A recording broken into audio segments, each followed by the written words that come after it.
Hi, Jeff Costello with Eastbrook Homes. Welcome back. Today I'm here with one of our preferred lenders, Mr. Tim Eagan from Lake Michigan Credit Union. What I wanted to do is kind of lay out a scenario of how Eastbrook handles the build process. So first of all, Tim, welcome. Thank you, Jeff. Now let's put a scenario together. I've met with a buyer and I've told them that we think we can make this happen, and they sound pretty positive on the building process. I go ahead then and turn them over to you, and what happens next? So, Jeff, one of two things. Either that person would give me a call, or if you give me the name and it's okay with them, I'll reach out to them. It's a conversational phone conversation that's most efficient and easiest. I'm going to ask them questions to do with the build job that they're going to do with Eastbrook. You've already given them a price, estimated price. So we're going to talk about what their needs, wants, and desires are for that final end loan. And that's important because one of the beautiful things of building with Eastbrook is we're not talking about a construction loan here. It's simply a pre-approval for that end final loan when their house is complete. So really, we're going to be talking about what would you like that down payment to look like? What do you want for a term of the loan? And what's an acceptable payment to you? So that pre-approval process in that conversation is about 10, 15 minutes long. The questions that I ask, you will know the answers, the borrower will know the answers to. And it's as simple as going through really 3 steps, and I kind of call it a triangle. I've asked them questions. When I get off the phone, I'm going to pull a credit profile, which gives me their credit score, their history, and their debts. The second point in the triangle would be debt to income. You've told me what your income is, Mr. and Mrs. Borrower. I look at the debts you currently have, create the new house payment that Eastbrook's going to build, and I have to make sure you're within certain ratios because we don't want you to overbuy and put yourself at jeopardy. The third point in the triangle is loan to value, or conversely down payment. That's self-directed. You've told me what you want to do for a down payment. So the challenge is to put you inside that triangle. Now, one of the things that comes up is people may own a house and they're building their second or third house. Mm-hmm.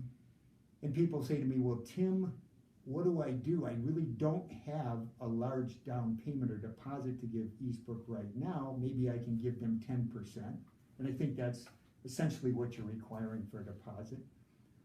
It's my job to figure out if, in fact, they want to stay in their house as long as possible, or if they're planning on selling that house early on in the process. It does make a difference because a lot of their down payment at the end might come from that sale of the home. The other thing is if they really want to stay in their home, or maybe there are some people who want to stay in even after until completion of the home, then I have to make sure that both ratios, their debt to income ratios, work.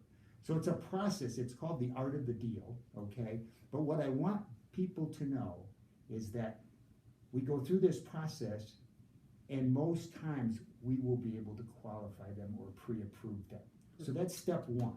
At the end of that, I'm going to send them a scenario based upon this is what it looks like, this is what that new payment is, does that feel good to you? And then I'm going to send them a second email and copy you or Eastbrook on the pre-approval letter. So that's kind of the give back to you guys, to the borrower and to Jeff. Okay. To Eastbrook. So after that, I have the pre-approval letter in hand from you, and we're able to put the deal together. Okay. So then we begin the process of selections, and it's usually a series, maybe 2, maybe 3 meetings, depending on the complexity of the house. At the end of that, we require a total of 10% down. That's kind of what Eastbrook's policy is, and they give us that deposit. But we also will require at that point in time an approval letter. So then again, I turn this back over to you. What happens then? That's step 2. So in the pre-approval, that'll take them to that certain point of the home design center. All of the creation is done, the final price is arrived at.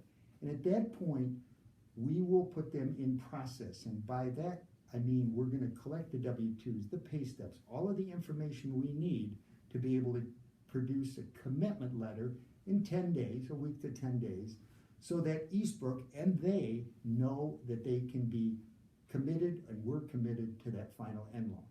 Because you have to appreciate, Mr. and Mrs. Buyer, that Eastbrook is going to put in about 90% of the cost of your transaction into the ground for you.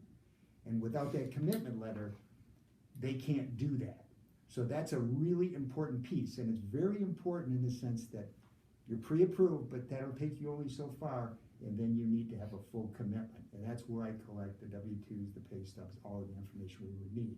So it's really a formal commitment from us that we stand committed to that final loan 6 months down the road, 7 months down the road, 9 months down the road for that end loan. Perfect. So we get that letter from you, and we're full confidence that we can go ahead and build. We dig the hole, we start the process, and we go through it. As you know, the economy has really taken off. Things are phenomenal in West Michigan. So the build process or the build cycle is kind of out there a little bit farther than we'd like it to be. But what we do is, Leslie, my assistant, and myself, give the buyers and you weekly updates as to what's going on and where we're at. The trigger point for us then to kind of turn this thing back over to you is, hey guys, we're 60 days from finishing this house. So you get that email, they get that email. What happens at that point? It is, once we produce a commitment, there's kind of this moratorium where there's not a lot of conversations between us as a lender and the buyer or the borrower. At 60 days, when you guys notify us, we're 60 days out, then we do have to update some stuff. We do have to update pay stubs, obviously. Mm-hmm. We may have to update bank statements. So it's important. Sometimes we have to update credit because credit reports are only good for 120 days. So at least one time during the process, we're going to update. But it's a very easy thing to do, okay? And then we just reconfirm that final end loan. The other thing at 60 days is then Eastbrook knows that we've recommitted to this loan at the end of, at that 60-day point. And it's important then because things will start speeding up, okay, at 60-day mark. And you'll see a lot more correspondence between the three of us, you, the buyers, and ourselves.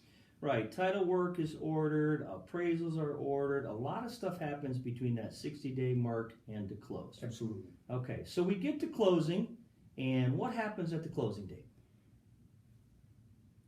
One thing that we have to do right before being able to close is we'll always have to send an appraiser back out there to do a final inspection. People say, well, why does an appraiser have to go out there twice? Well, it has to do with the efficiency of being able to close as quickly as possible after completion. So that appraisal, original appraisal, there's many things that might still be left to be done. So they come up with a value, but it's subject to that completion. We're notified by Eastbrook. Once it's substantially complete, we'll send an appraiser back out there for a final inspection. And really, that's protection for us as a lender, for you, obviously, as a buyer, and for Eastbrook, that all things agreed in that contract are completed. Once we get that final inspection, your loan already has final approval. We get the final inspection, and then we get what's called a clear to close. Now, the way the government regulations are is, I would just say as a general rule for buyers, is that once we have a completion of a home or certificate of occupancy, it's going to take us 7 to 10 days to actually go to the closing. Meaning that's where you sit at a table, the buyer sits at a table, and it's executed. And the reason being is the law says that we must provide a closing disclosure. That's with all the numbers for the buyer of the way the mortgage is going to work. They must get that a minimum of 3 days before closing. So it does take some time before we can actually get to that closing table. It's the best rule of thumb is 7 to 10 days. Perfect. So in essence, what you're saying is the house will be done, and it's still going to take us a little bit of time based on rules and regulations to get this house closed for this person. It will, and that's because of rules and regulations. Plus, we also want the consumer, the buyer, the borrower, to be able to have time to review those documents and make sure that all of the numbers are correct. Because that's really the culmination. That's where we started 6-9 months before. Do things on that closing statement look the same as what originally you went in thinking this would? So, and that's a good thing, because that's what we strive to do, to make sure the numbers work out well. Fantastic. This is the reason that we work with Tim Eagan and LMCU. We want to be thorough from start to finish. So you can always visit the website, eastbrookhomes.com. Tim's information's in there. My information's in there. We look forward to seeing you soon. Thanks so much.